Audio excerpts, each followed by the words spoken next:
Hello, আসসালামু আলাইকুম। আপনারা দেখতে পাচ্ছেন চাচা ভাইপো নার্সারি থেকে বলতেছি। আমাদের এখানে আম লাগলে কত প্রকারের আম লাগবে, আমগুলো সব বিভিন্ন রকমের আম দেওয়া যাবে। বিভিন্ন রকমের আম আছে, অনেক রকম আম আছে। দেখুন কটুকটুক গাছে কতগুলো করে আম হয়েছে, এক থলে 3টে 4টে করে। আপনারা যদি কেউ নিতে চান দেওয়া যাবে। দেখুন আম, দেখুন কত সুন্দর সুন্দর আম, প্রায় গাছে আম আছে।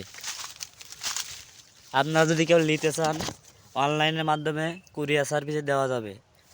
যদি আপনাদের কারো লাগে তা আপনাদের দেওয়া যাবে, সমস্যা নাই। দেখুন বিভিন্ন রকমের আম আছে। আমাদের এরিয়া সর্বোচ্চ 20 বিঘে, 20 বিঘে সে এরিয়া আমাদের নার্সারি এরিয়া 20 বিঘে। আপনারা যদি কেউ নিতে চান দেওয়া যাবে। কি আম লাগবে আপনার, সব রকমের আম দেওয়া যাবে।